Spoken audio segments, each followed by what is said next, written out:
Vinny, welcome back to the program here. Thanks, Jason. Paxton versus Cornyn. If the race stays like this right now, Right. how bitter do you expect this to be? What kind of bloodbath do you expect this to be on the Republican side? This is going to be a back alley knife fight with rusty knives. I mean, when Paxton declared, the first words out of Cornyn's mouth were, "He's a con man and a fraud." That's the first thing he said. So this is going to be tough. And I think for the two campaigns, the winning campaign is going to be one that can control what this message is. So for Cornyn, he wants it to be good versus evil.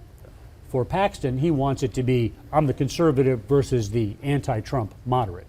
That's what it's going to come down to. Well, this race seems to me really to be one of the last one in the state to have a Bush-era Republican like John Cornyn against a Trump-era Republican like Ken Paxton. Right, exactly. And that's it. It's kind of funny. Even the Ken Paxton Tea Party folks who all came in 2010 are starting to get a little long in the tooth. But yes, John Cornyn is the last of the perceived George W. Bush conservatives. So what that means is I think Cornyn's going to have to build and execute the biggest get out the vote system the state's ever seen, because those voters that he's counting on are not the ones that always come out for every single election. So he's going to have to drive them out. The potential gold card in all this would be a Trump endorsement. Yes. Do you think if this stays a two-person race, does Trump endorse in this race? Well, I'm not in the business of predicting what the president does or doesn't do. Good point. Certainly if he's not getting what he needs from Cornyn, he won't be afraid to endorse against him. And this is a little inside baseball, but Paxton's consultant that he works with was Ron DeSantis' consultant, who is not a favorite of the president. So he may very well stay on the sidelines if it stays a two-man race. And let's talk about that, because there's been talk that Congressman Wesley Hunt from Houston might enter the race. Michael McCall, former chairman of the House Homeland Security Committee and Foreign Affairs, might enter the race as well too. Do you expect other people to get into this race? I think we'll see. Certainly Wesley Hunt, there's a $1 million campaign being run by friends of Wesley Hunt to talk about how great the congressman is. That's bad news for Paxton. I think that takes votes from Paxton and obviously sends this thing into a runoff. Michael McCall gets in. I think that takes votes from Cornyn. So we'll see. I think out of those two, I think Hunt's maybe a little more likely to get in, but we'll just have to see how this thing shapes up. What's up with the ad that's running right now for Congressman Hunt? It's running across the state. Across the state. He doesn't represent the state. He represents parts of Houston. That's right. This is clearly to draft Wesley Hunt and also to raise his ID.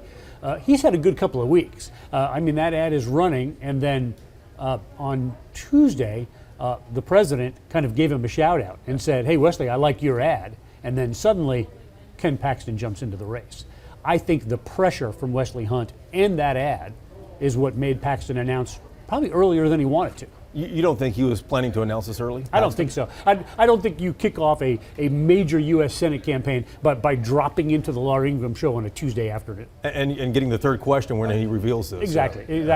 So this was, his back was against the wall. He felt like he was forced into this. My opinion, I don't know that for sure.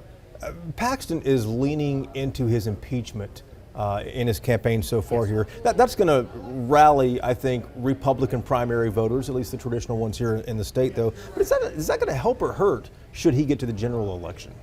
Well, that's it. The Democrats are very excited about the possibility of having Paxton in the general election. And let's be honest, he's between Cornyn and Paxton. Paxton's the weaker general election candidate. So the Democrats are really excited about that. And I would not be surprised to see some Democrat money flow into this primary to try to get Paxton over the line. You think so? It could happen. It's happened before. And potentially even Democrats, voting in the Republican primary. I've heard talk of that already. 100%. You'll see people being asked to cross over to vote for Paxton to get him into the general election. The party in power, as you know, often loses the midterms. Yeah. How much of an uphill climb do you think 2026 is going to be for Republicans?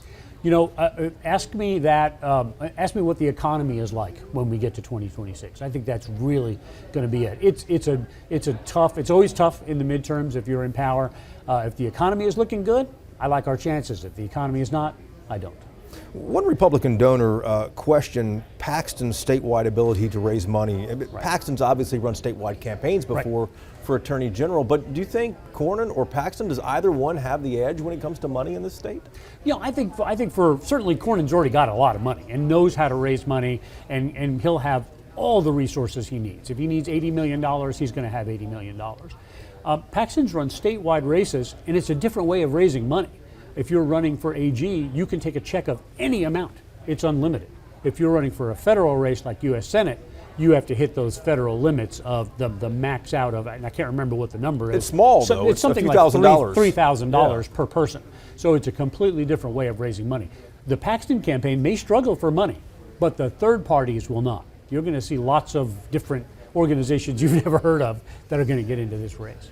You know, a lot of times in campaigns, after the first 24 or 48 hours from an announcement, candidates with momentum will come out and say, hey, in the first 48 hours, we raised X amount of money. We haven't seen that yet from him. Did you read anything into that? No, because I think he had to jump into this before he was ready. I mean, normally there would have been a big event with lots of conservative star power, and then 48 hours, it's like, here's all the money we've raised in the last 48 hours. You've got to have all that set up. He got pushed into this before he was ready.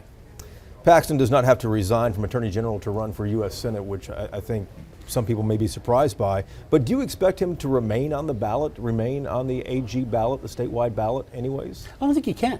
I don't think he can. I don't believe you can have your name on a Texas ballot 2 times. It's a good point. I need to find that out. Yeah, we were trying to figure that out. And we've already seen a long list of people who are very interested in that job. Yeah. The AG's race, well, let me that'll ask be a about big that. one. Yeah. Who would run for Attorney General, do you think? John Bash, former U.S. Attorney General, or former U.S. Attorney, is already out there announcing his campaign. Who else are we going to see? Because when Paxton ran for his most recent term, he had a lot of people running against him. Sure.